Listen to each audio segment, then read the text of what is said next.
Hello दोस्तों, तो आप सभी को आपके अपने YouTube चैनल मिशन 2 पे आप लोगों का बहुत बहुत स्वागत है। तो आज हम जैक बोर्ड का झारखंड बोर्ड के क्लास 10th का गणित का होने वाला एग्जाम, ठीक है, मैथमेटिक्स का जो एग्जाम होने वाला है 16 फरवरी को। जी हाँ बच्चों, 16/2/2024 का होने वाले एग्जाम के लिए आज हम मैथ के सारे ऑब्जेक्टिव सवालों को इस वीडियो में सॉल्यूशन करवाने वाले हैं। तो आप सारे प्रश्नों को आप अच्छे से देखना, अच्छे से समझना, सारे आंसर को आप अच्छे से कर लेना। सारे के सारे प्रश्न आपके इंपॉर्टेंट है, ठीक है। इसमें सभी टाइप का प्रश्न लिया गया है जो आपके एग्जाम में पूछे जाने वाले हैं, ठीक है। तो चलिए शुरू करते हैं और एक चीज बता देते हैं, मैथ में हम जो भी क्वेश्चन आपको करवाएंगे बच्चों, तो आपको कॉन्सेप्ट से समझना है, आपको मेथड को समझना है, ठीक है। आपको रट्टा नहीं लगाना। अगर मैथ में आप रटते हो तो गलत हो, ठीक है। आपको क्या करना है, समझना है अच्छे से, ठीक है। तो चलिए स्टार्ट करते हैं इसके सबसे पहले सवाल से। देखिए, जो आपके एग्जाम में सबसे पहला प्रश्न पे यही सवाल रहने वाला है कि 140 का अभाज्य गुणनखंडों के गुणनफल के रूप में लिखा जा सकता है। तो इसको हम लोग क्या करेंगे, इसका अभाज्य गुणनखंड कर देंगे, मतलब इसको हम लोग क्या करेंगे, तोड़ देंगे। तो कैसे तोड़ेंगे, 140 लिखेंगे और यहां पे हम करेंगे ऐसे। उसके बाद देखो 2 से तोड़ना है इसको, 2 से नहीं टूटेगा, 3 से नहीं टूटेगा, 4 से। तो देखिए 2 से चला जा रहा है, ये 70 दूनी 140, फिर 2 से चला जा रहा है, ठीक है, 35 दूनी 70, फिर देखो 2 से चला जा रहा है, नहीं 2 से अब नहीं जा रहा है, ठीक है। तो अब कितना से जा रहा है, 3 से भी, 3 से देख लो, 3 से नहीं जा रहा है, 4 से नहीं जा रहा है, 5 से जा रहा है ये, ठीक है। तो 5 सत्ते 35, ठीक है। तो कितना आ गया यहाँ पे, 2 गुना 5 गुना 7, ये आ गया, ठीक है। तो देख लो कहां पे ऑप्शन, ये बाबू ऑप्शन नंबर ए 2 3, हाँ 2 में है। ऑप्शन नंबर 2 में है, 2 गुना 5 गुना 7, तो ये आपका इसका आंसर हो जाएगा, ठीक है। इसमें अगर थोड़ा सा घुमा के दे देगा, क्या बोल देगा कि यहाँ पे 2 का स्क्वायर लिख देगा, ठीक है, मतलब कि 2 के ठो 2 ठो इंटू 5 और इंटू 7 लिख देगा, तो भी आंसर होगा यही। ये चीज आपको अच्छे से याद कर लेना है। अब बताओ बच्चों, यहाँ पे 140 के जगह में अगर आपका 5005 लिख दे, ठीक है, तो क्या नहीं बना पाओगे, बिल्कुल बना लोगे, ठीक है। अगर यहाँ पे 140 के जगह में 156 लिख दे, तो क्या नहीं बना पाओगे, बिल्कुल बना पाओगे। तो यही पैटर्न आपका पहले नंबर सवाल पे रहने वाला है, ठीक है। चलिए अब बढ़ते हैं हम लोग दूसरे नंबर सवाल पे। दूसरा नंबर जो सवाल दिया हुआ है कि 6/15 का दशमलव प्रसार कैसा होगा, शांत, अशांत, या फिर अशांत, अनावर्ती, या फिर इनमें से कोई नहीं। तो देखिए, इसको बनाने के लिए आपको क्या करना होगा बाबू, कि 6/15 जो है ना, इसको आप तोड़ देना सबसे पहले। तो देखो, 3 दूनी 6 है ना, नहीं 2 तिया 6 और 3 पचे 15, यानी कि 2/5 आ गया। कितना आ गया, 2/5। और शांत और अशांत है, इसके देखने के लिए आपको क्या करना है कि हर को देखना है। हर मतलब जो नीचे है, नीचे क्या है, 5 है, ठीक है। ऊपर अंश होता है, नीचे हर होता है। तो हर को देखना है कि अगर 2n और 5n के रूप में रहा तो बोलेंगे कि शांत है, अन्यथा नहीं है। तो आप साफ साफ देख सकते हैं बच्चों कि नीचे जो है आपका 5n के रूप में है। किस रूप में है, 5n के रूप में है, तो ये हो जाएगा आपका शांत। लेकिन ध्यान रखें कि आपको 6/15 को सबसे पहले तोड़ लेना। जो भी यहाँ पे क्वेश्चन रहेगा उसको तोड़ लेना, छोटा कर लेना। छोटा करने के बाद ही आप देखना कि हर क्या उसका 5n और 2n के रूप में है या नहीं है। समझ में आया। बढ़ते हैं हम लोग नेक्स्ट सवाल में।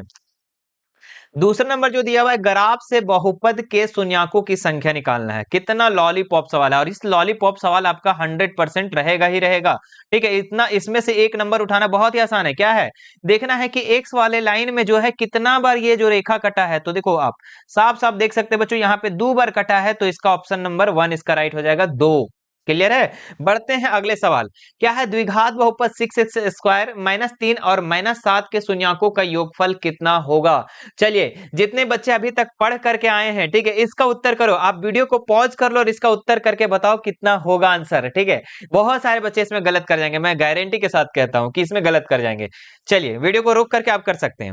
चलिए अब हम इसको सॉल्यूशन करवा के बताते हैं कि कैसे बनेगा। देखिए, क्या है 6x², ठीक है, क्या है 6x² -3 और -7x है। लेकिन बच्चों ये साफ साफ आप देख सकते हैं कि ये अरेंज नहीं किया हुआ है, तो इसको आपको अरेंज करना होगा, लाइन से लिखना होगा। क्योंकि आपका द्विघात जो बहुपद होता है वो होता है 6x² माइनस, पहले ये वाला होता है, चर के साथ वाला होता है, अचर तो बाद में होता है ना जी, हाँ, -7 और -3 हो जाएगा। बोले सर इधर लाएं तो प्लस में हो जाएगा, अरे बाबू बराबर का इधर लाएंगे तब, इसमें नहीं, ठीक है। हाँ, तो -7x -3 ये हो गया। अब आपको निकालना है शून्यकों का योगफल। शून्यकों का योगफल मतलब कि अल्फा प्लस बीटा, क्या बोल रहा है, अल्फा प्लस बीटा, और इसका फॉर्मूला होता है -b/a, ठीक है। तो देखो माइनस बी, बी कितना दिया हुआ, देखो ये a है, ये b है और ये c है। तो b है आपका -7, तो लिखेंगे माइनस और माइनस 7 लिखेंगे ये वाला, ठीक है, ये फॉर्मूला वाला माइनस और ये जो नंबर दिया हुआ है उसका माइनस, ठीक है, बटा ए कितना दिया हुआ है 6, ठीक है, तो कितना हो जाएगा माइनस माइनस प्लस 7 बटा 6 इसका आंसर हो जाएगा। कहाँ पे है मेरे प्यारे बच्चों? ऑप्शन नंबर 3 में है, ठीक है। बोले सर प्लस में, अरे बाबू प्लस थोड़े है, इसका आगे नहीं लिखा रहता है, कोई दिक्कत नहीं है, ठीक है, इसका आगे प्लस भी लगा दोगे कोई तकलीफ वाली बात नहीं। तो 7 बटा 6 इसका बिल्कुल सही हो जाएगा। चलिए आप लोग बताइए कि कितने लोग अब गलत किए थे इसको आंसर क्वेश्चन को, जो रोक करके बनाए हैं क्वेश्चन को, तो कितने लोग गलत किए वो आप हमें कमेंट करके बताएंगे। अगला सवाल देखिए, क्या है? समीकरण युग्म a x plus b one y और सी वन बराबर 0, a two x b two y और c two is equal to 0। तो यहाँ पे बोल रहा है कि ए वन बटा ए टू, बी वन बटा बी टू और सी वन बटा सी टू हो तो समीकरण का युग्म क्या होगा? मतलब कि ए वन बटा ए टू, बी वन बटा बी टू और सी वन बटा सी टू सब चीज बराबर है, सी वन बटा सी टू सब चीज बराबर है, तो इसका आंसर होगा अनेक हल होगा। क्या होगा? अपरिमित रूप से अनेक हल होगा, ठीक है। जब तीनों बराबर होता है बच्चों, ए वन बटा ए टू, बी वन बटा बी टू, सी वन बटा सी टू, तो अनेक हल होता है। अगला सवाल देखिए नेक्स्ट, ठीक है।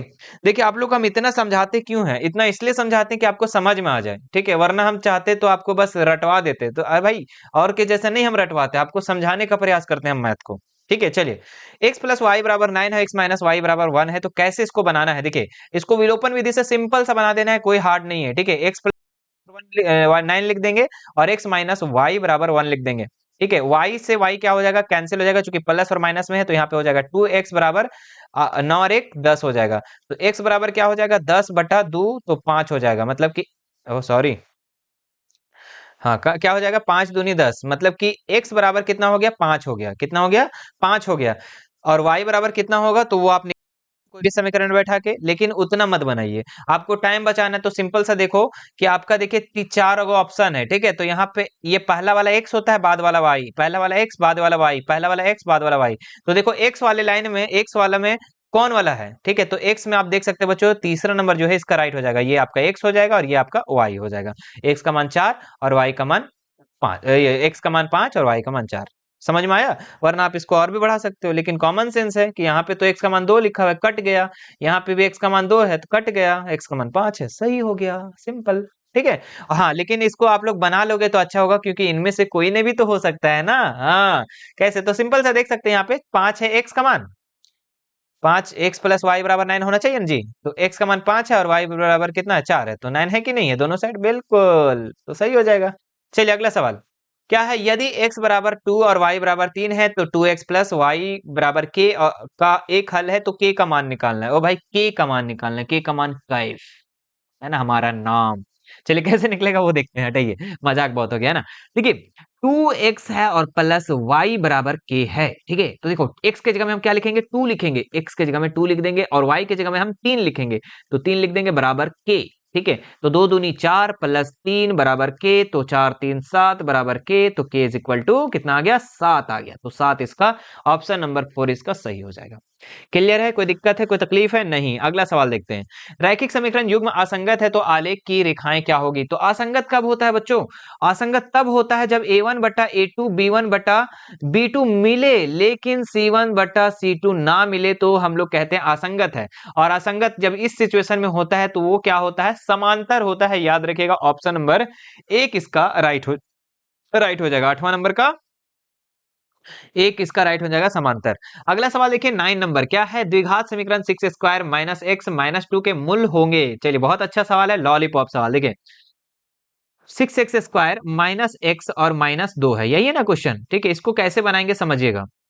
इसको हम लोग बनाएंगे, फर्स्ट और लास्ट को गुना कर देंगे। फर्स्ट लास्ट को गुना करेंगे तो कितना हो जाएगा बाबू? तो गुना करेंगे तो हमारा हो जाएगा 6x स्क्वायर और 2 को गुना करेंगे तो 12x स्क्वायर, ठीक है। इसको ऐसा तोड़ेंगे कि जोड़ने घटाने पे इस महाशय बीच वाले का बराबर आना चाहिए, ठीक है।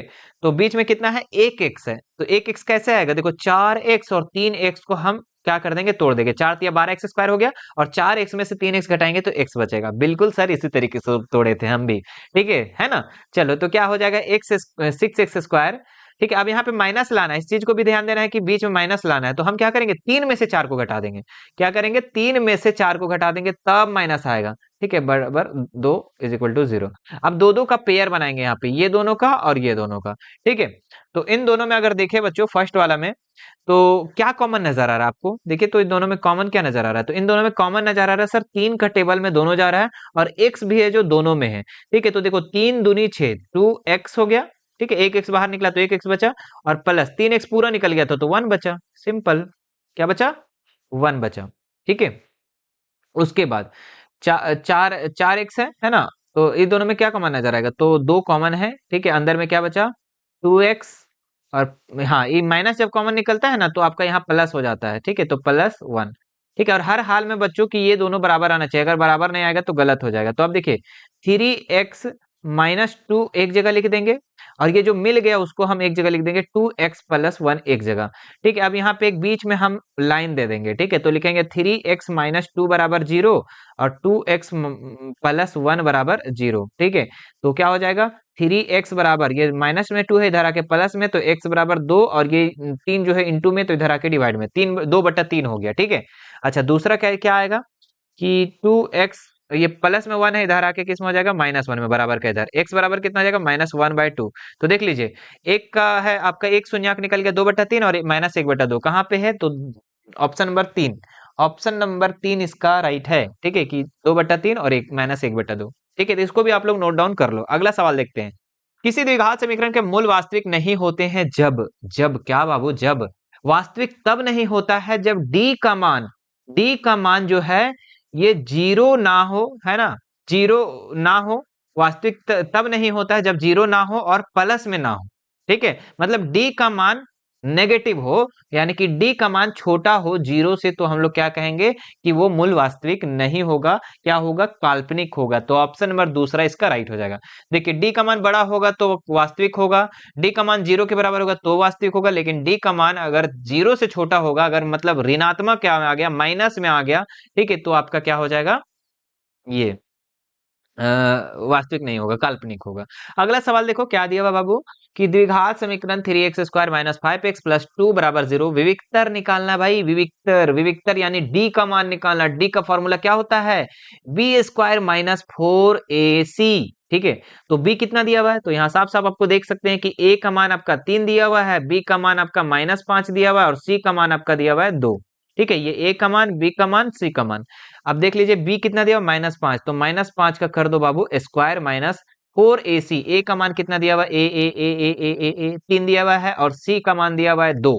ठीक है, तो 5a हो गया 25, -4 तिया हाँ, ये माइनस माइनस प्लस हो जाएगा। ठीक है, 4 तिया 12 दूनी 24, तो 25 में से 24 घटा दोगे तो 1 आ जाएगा, मतलब डी का मान आ जाएगा 1। ऑप्शन नंबर 2 इसका सही हो जाएगा। अगला सवाल देखो क्या है, एपी 2 √2 √8 √18 √32 का सारवंतर ज्ञात करें। कंफ्यूज कर जाओगे बाबू, कंफ्यूज कर जाओगे। ठीक है, जो बच्चे नहीं इसको बना पा रहे हैं वो कंफ्यूज कर जाएंगे। देखिए कैसे बनेगा, इसको समझिएगा। क्या है, √2 है। ठीक है, और √8 को हम लोग लिख सकते हैं 2 √2, बिल्कुल लिख सकते हैं, क्योंकि 2 दूनी 4 दूनी 8। ठीक है, अच्छा 18 को लिख सकते हैं कैसे, 3 √2, कितना लिख सकते हैं, 3 √2। ठीक है, और इसको लिख सकते हैं हम 4 √2। ठीक है, अब dot dot dot dot dot. Sir कैसे लिख रहे हैं, हमको नहीं समझ में आ रहा है सर। अरे बताते हैं बाबू, टेंशन काहे लेते हो तुम लोग। देखो √8 है ना जी, तो √8 को हम लोग ऐसे नहीं लिख सकते हैं, 2 गुना 2 गुना 2, और 2 ठो 2 का एक बाहर निकल जाएगा, एक अंदर बच गया। इसी तरीके से आप कहाँ चल गया, अरे जी क्या हो गया, रुको रुको। हाँ, तो इसको मिटा दो। अब 16 को कैसे लिखे सर, 16 को, अरे वो भी बता रहे बाबू, वो भी बता रहे, टेंशन नहीं लो।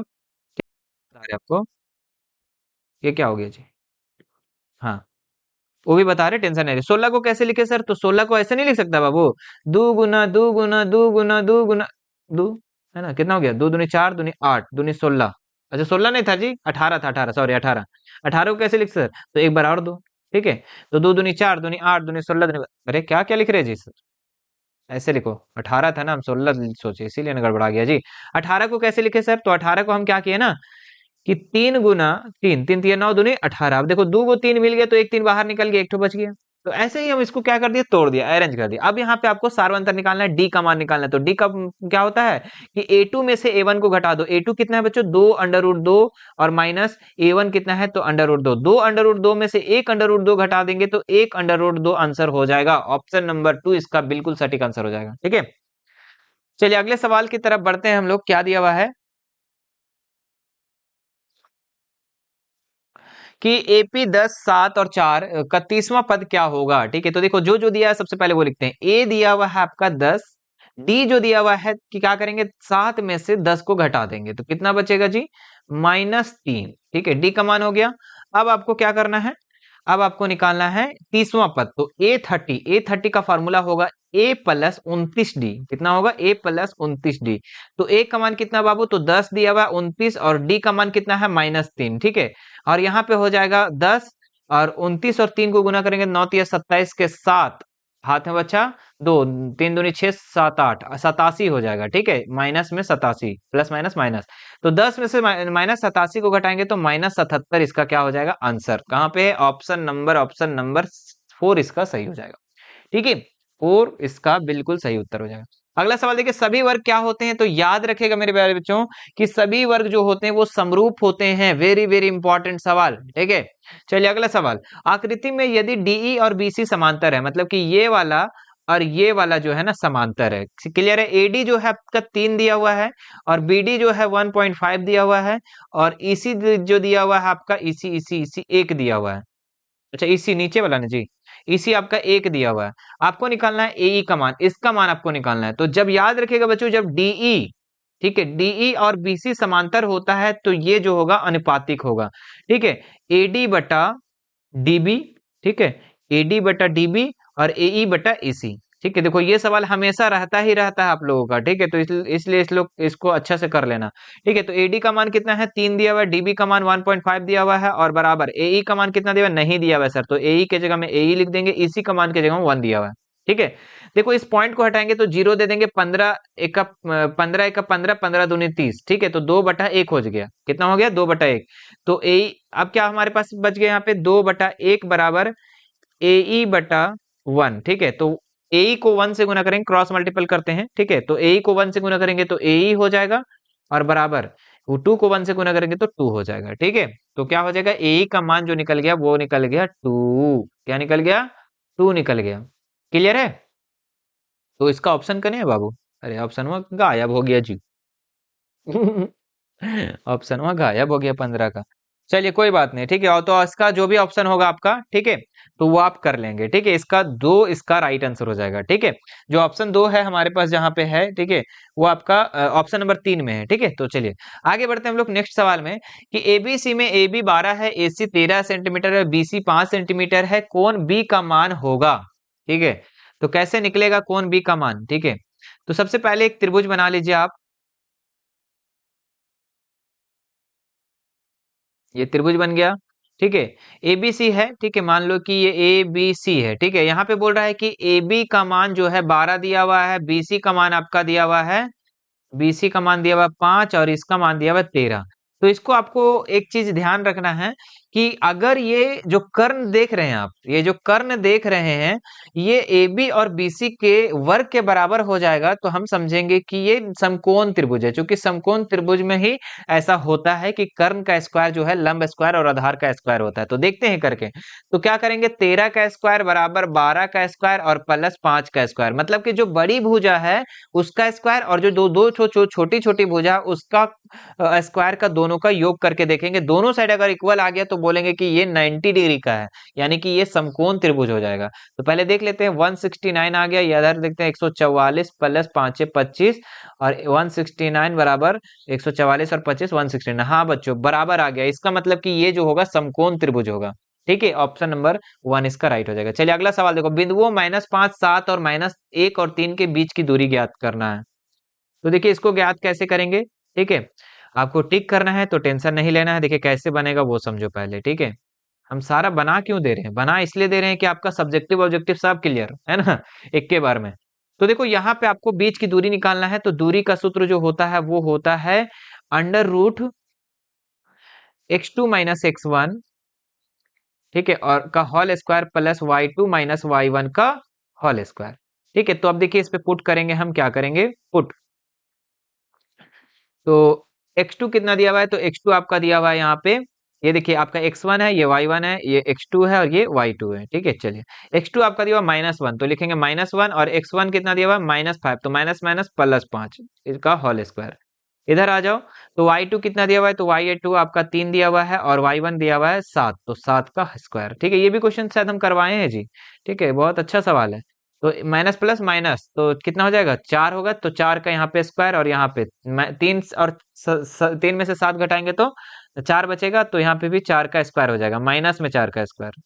ठीक है, अब देखिए यहाँ पे 4 का स्क्वायर करेंगे तो 4 चौके 16 हो गया और यहाँ पे भी कितना हो जाएगा, 4 चौके 16। ठीक है, इधर बना देते हैं, तो 16 16 कितना हो गया, 32 हो गया। और 32 को अगर हम देखें बच्चों, ठीक है, 32 को अगर हम करके देखें तो कितना हो जाएगा, 32 को अगर हम तोड़े तो 2 गुना 2 गुना 2 गुना 2, ठीक है, 5 बार, 2 दूनी 4 दूनी 8 दूनी 16 दूनी 32। ठीक है, अब देखो दो का निकाल दो, इन दोनों का दो ठो एक ठो निकाल दो, इन दोनों का दो निकाल दो और एक दो बच गया अंदर में, तो कितना हो जाएगा, 4√2 इसका आंसर हो जाएगा। ठीक है, कितना हो जाएगा, 4√2, ऑप्शन नंबर 3 इसका सही हो जाएगा। क्लियर है। अगला सवाल देखते हैं क्या दिया हुआ है।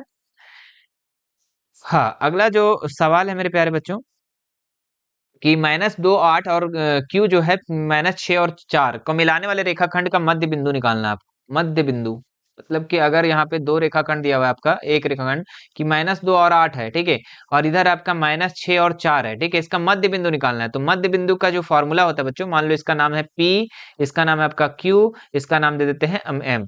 ठीक है, तो इसका मध्य बिंदु आपको निकालना है, तो कैसे निकलेगा समझिएगा आप। ठीक है, तो इसका एक फॉर्मूला होता है मेरे प्यारे बच्चों मध्य बिंदु का, मध्य बिंदु का। ठीक है, देखो आपको बनाना नहीं है, ऑब्जेक्टिव में बनाना नहीं है, हम आपको समझा रहे हैं इस चीज को। मध्य बिंदु कैसे निकलेगा वो समझिएगा। देखिए आप इसलिए समझाते हैं ना कि आप लोग को ऑब्जेक्टिव सब्जेक्टिव सब एक के बार में क्लियर। ठीक है, तो मध्य बिंदु कैसे निकलता है जी, तो मध्य बिंदु आपका निकलेगा यहाँ पे एक्स और वाई दोनों का मान निकालना है। ठीक है, चलिए तो एम का निकालेंगे हम एक्स और वाई, तो इसका फॉर्मूला होता है x1 प्लस x2 बटा 2 और y का निकालना रहे तो y1 प्लस y2 बटा 2। ठीक है, तो x1 कितना है दिया हुआ जी, तो x1 आपका -2 दिया हुआ है, तो -2 और प्लस x2 कितना दिया हुआ -6, तो लिख देंगे -6। ठीक है, बटा 2। इधर आ जाओ, इधर आ जाओ, तो y1 कितना है, y1 आपका है 8 और ये है आपका -4, तो माइनस प्लस -4 है, यही है ना, और बटा 2। चलिए इधर इसको सॉल्यूशन करते हैं, तो माइनस माइनस प्लस -6 बटा 2। इधर आ जाओ, तो 8 -+-4 बटा 2। ठीक है, यहाँ पे आ जाओ, तो माइनस माइनस प्लस 6 2 8 माइनस में, और इधर आ जाओ, तो 8 में से 4 गया तो 4 बटा 2। इसको काटिए तो कितना हो जाएगा, 4 दूनी 8 माइनस में 4, इधर काटेंगे तो 2 दूनी 4। ठीक है, तो -4 और 2 इसका आंसर हो जाएगा, -4 और 2 इसका आंसर हो जाएगा। कहाँ पे -4 2, ऑप्शन नंबर 2, ऑप्शन नंबर 2 इसका बिल्कुल सही हो जाएगा। क्लियर है। अगला सवाल देखते हैं क्या दिया हुआ है, P -4 और 2 और 8 और 3 का मध्य बिंदु मिलाने वाले रेखाखंड y अक्ष किस बिंदु पर अनुपात बांटता है। अनुपात निकालना बच्चों, अनुपात कैसे निकलेगा पता है, देखिए आपका इस तरीके से रेखा दिया हुआ है एक तो, ठीक है, इसमें आपका -4 दिया हुआ है और 2 दिया हुआ है।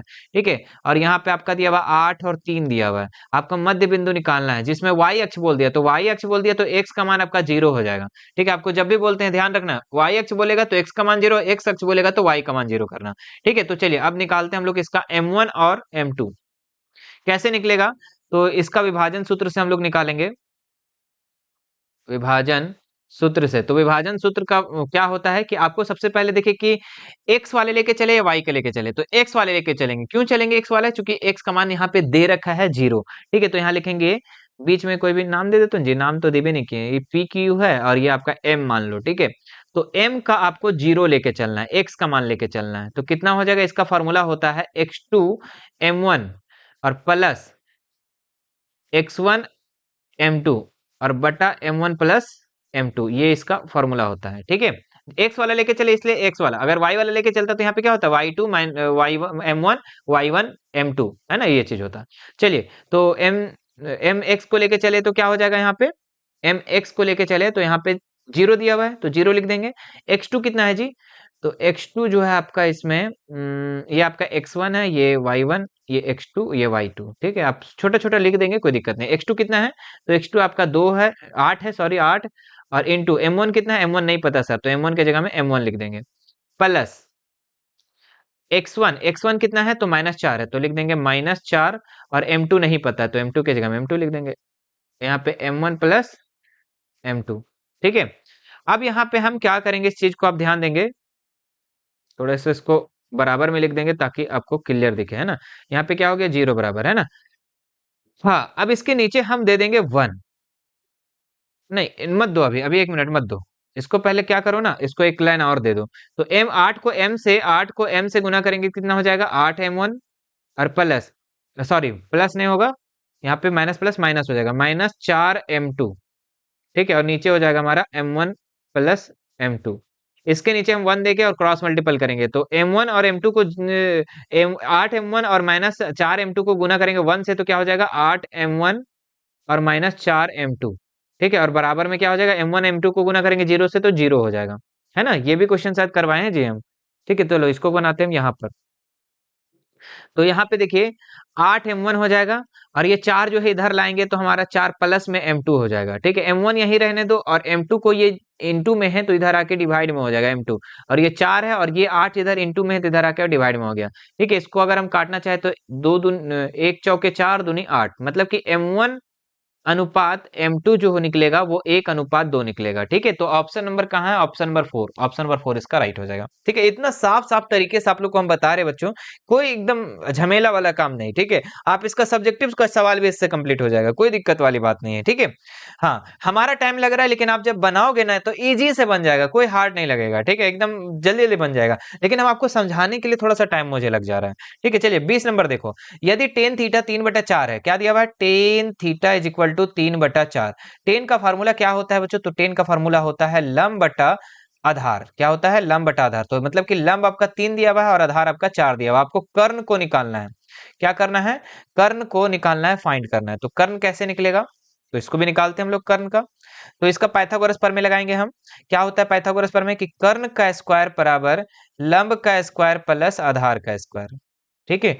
तो कर्ण कर्ण कितना दिया हुआ, नहीं दिया हुआ, तो कर्ण के जगह में कर्ण का स्क्वायर रहने देंगे, और बराबर इधर आ जाओ, लंब लंब कितना दिया हुआ जी, लंब आपका 4 दिया हुआ, तो 4 का स्क्वायर प्लस आधार कितना है, 3, तो 3 का स्क्वायर। यहाँ लिखेंगे कर्ण का स्क्वायर बराबर 4 चौके 16 प्लस 3 तिया 9, ठीक है। तो कर्ण बराबर क्या हो जाएगा बाबू, तो यहाँ पे हो जाएगा 16 और 9 25, और ये स्क्वायर 16 9 कितना हो गया, 25 हो गया कर्ण का स्क्वायर, ठीक है। चलो एक लाइन और बढ़ा देते हैं, तो कर्ण बराबर क्या हो जाएगा, तो √25 हो जाएगा, और √25 का वैल्यू 5 निकल गया, मतलब कि कर्ण का भी मान निकल गया। अब आपको जो चीज निकालने बोल रहा है निकाल दो, साइन थीटा का मान पूछ रहा है, तो साइन थीटा का फॉर्मूला क्या होता है, लंब बटा कर्ण।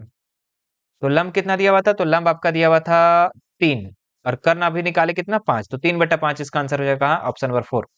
ऑप्शन नंबर 4 इसका बिल्कुल सटीक उत्तर हो जाएगा। चलिए 21 नंबर देखो, 21 नंबर क्या होगा, कि √3 सेक थीटा बराबर 2 हो तो थीटा का मान कितना होगा, ठीक है। तो देखिए क्या लिखा हुआ है, √3 सेक थीटा बराबर 2 है, तो हम क्या करेंगे, sec theta is equal to क्या हो जाएगा, 2/√3। अब देखो इस तरीके से तो होगा नहीं, तो इसको हम लोग क्या करेंगे, हर का परिमेयकरण कर देंगे, तो ऊपर नीचे दोनों से √3 को गुना कर देंगे, तो 2√3, और नीचे √3 करेंगे तो ओनली 3। तो ये किसका वैल्यू है बच्चों, सेक सेक कितना का, सेक कितना डिग्री का, 2√3/3 है, तो ये आपका सेक का जो है आपका ये 30 डिग्री, सेक 30 डिग्री का मान है आपका 2√3/3, ठीक है। तो ऑप्शन नंबर 2 इसका सही हो जाएगा। चलिए अगला सवाल देखिए क्या है, कोसेक 31 माइनस सेक 59 का मान होगा, ठीक है। बहुत अच्छा सवाल है, लॉलीपॉप सवाल, ठीक है।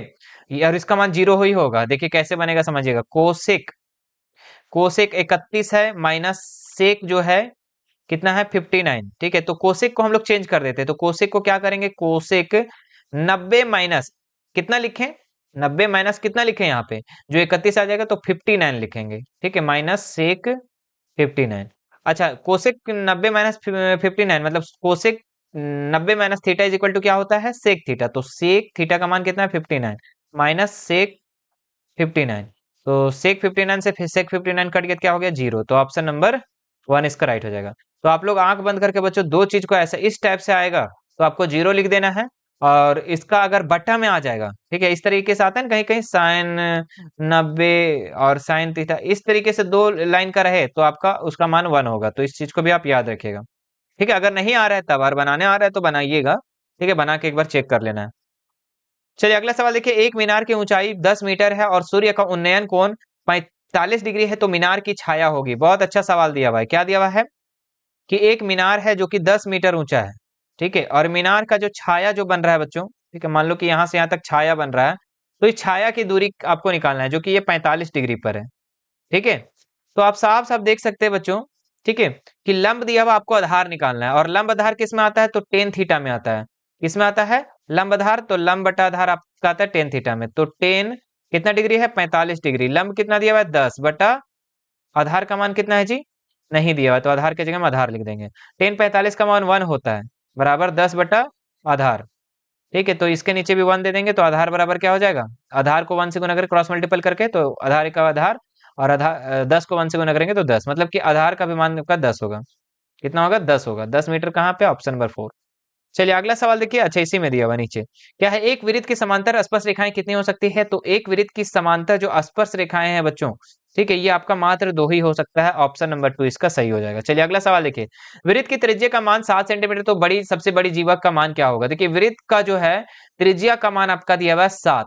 कितना दिया हुआ है, 7। तो इसकी जो सबसे बड़ी जीवा होगी ये व्यास के बराबर होती है बच्चों, तो 7 का व्यास कितना हो जाएगा, 7 त्रिज्या वाला अगर 7 दिया हुआ है तो व्यास कितना हो जाएगा, डी, इसका डबल हो जाएगा। ठीक है, तो कितना होगा, 7 दूनी 14। कहाँ पे 14, ऑप्शन नंबर 4। ठीक है, आपको याद रखना होगा कि वृत्त की सबसे बड़ी जीवा व्यास को कहते हैं। ठीक है, और जब त्रिज्या दिया हुआ है तो उसका डबल कर दो, उसका व्यास हो जाएगा।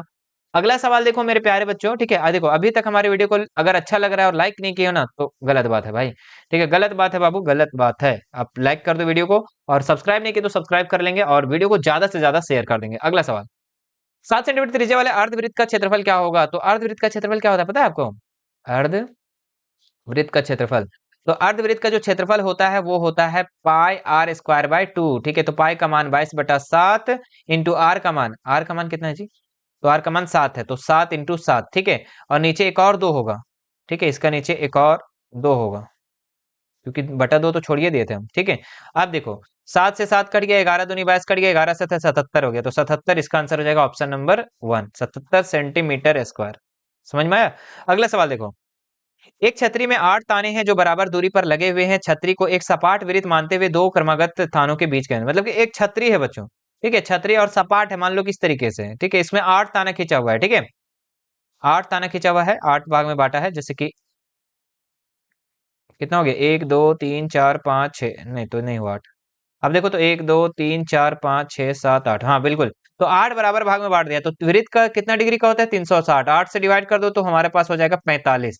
तो 45 का है ऑप्शन नंबर 2 में। सिंपल है, 8 3 24, 8 चौके 32, 4 8 25 40, 45 होगा जी, हाँ 8 25 40। ठीक है, अगला सवाल देखो क्या दिया हुआ है, एक लंब वृत्तीय बेलन जिसकी त्रिज्या r है और ऊंचाई इतना है, आयतन क्या होगा। तो बेलन का आयतन आपको याद रखना होगा मेरे प्यारे बच्चों, बेलन का जो आयतन होता है ना वो आपका होता है pi square h, pi r square h, याद रखिएगा आयतन होता है ये बेलन का।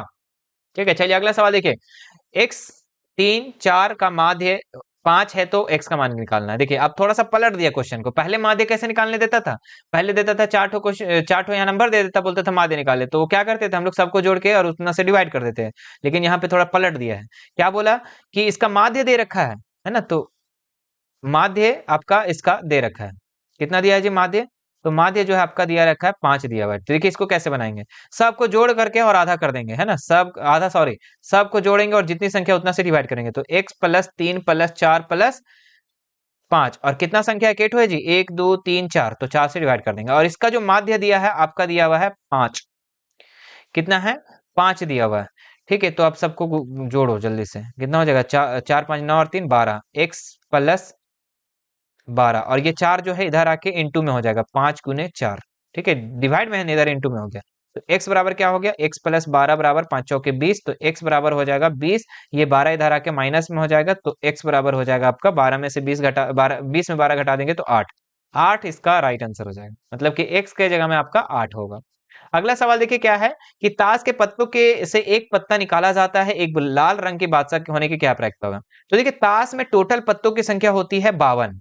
ठीक है, कितना होता है बाबू, 52, 52 पत्ता होता है, जिसमें से 26 ठो लाल होता है और 26 ठो काला होता है, ठीक है। और आपको पता है कि 26 ठो लाल और 26 ठो काला, जिसमें से आपका दो पत्ता बादशाह कितना ठो होता है, 4 ठो होता है, ठीक है। कितना होता है बादशाह, सॉरी, दोनों के लिए होता है ना जी। बादशाह जो होता है इसमें 4 ठो होता है पूरा पत्ता में से, लेकिन इसमें 2 लाल होता है और 2 आपका काला होता है, ठीक है। तो 2 आपका लाल है, ठीक है, लाल होने की लाल बादशाह होने की प्रैक्टिस बोल रहे हैं, तो लाल आपका 2 है और टोटल पत्तों की संख्या कितना है, 52 है, ठीक है। तो इसको काटेंगे तो 1/26 हो जाएगा, ऑप्शन नंबर 3 इसका सही हो जाएगा। क्लियर है? तो इसे आप लोग नोट कर लीजिए बच्चों, ठीक है। और काफी इंपॉर्टेंट सवाल है, मुझे आशा है कि आपको सारे क्वेश्चन सारे प्रश्न समझ में आ गया होगा, ठीक है, रटे नहीं होंगे, समझ में आ गया होगा, ठीक है। और कुछ कुछ ऐसे चीज होगा कि बस बिना देखे आप लोग आंसर याद हो गया होगा, है ना, क्योंकि इतना बार हम लोग प्रैक्टिस कर ही लिए, ठीक है। तो ये अगर वीडियो अच्छा लगा मेरे प्यारे बच्चों, तो आपको वीडियो को ज्यादा से ज्यादा शेयर करना है, ठीक है। वीडियो को लाइक कर दीजिएगा, ठीक है, ज्यादा से ज्यादा बच्चों इस वीडियो को शेयर कर दीजिएगा। अगर चैनल को फर्स्ट बार आए हो तो चैनल को सब्सक्राइब कर देना, ठीक है। और मेरे प्यारे बच्चों, ठीक है, शेयर ज्यादा से ज्यादा करना है, ठीक है। और इसी तरीके से आप लोग को और भी वीडियो अपलोड हो चुकी हैं, ठीक है, जिसमें से ऑब्जेक्टिव सब्जेक्टिव सब करवा दिए हैं, ठीक है। तो आप जाकर के देख सकते हैं, चेकआउट कर सकते हैं हमारे यूट्यूब चैनल मिशन 2 पर, ठीक है। मिशन 2 पर आप देख सकते हैं जाकर के, वहां पे बहुत सारे वीडियो अपलोड हो चुके हैं, जो कि दीर्घ उत्तरीय प्रश्न है, लघु उत्तरीय, और भी वीडियो अपलोड होने हैं, ठीक है। तो आपको जितने भी वीडियो मिशन 2 की तरफ से मिलता है, आपको देखना है, समझना है और रट्टा नहीं मारना है। हमारे देखिए आपके साथ हैं हम, तो आपको रट्टा नहीं लगवाएंगे, आपको हम समझाएंगे, ठीक है, समझाएंगे, ठीक है। तो समझना है आपको। चलिए फिर मिलते हैं नेक्स्ट वीडियो में। Thank you so much.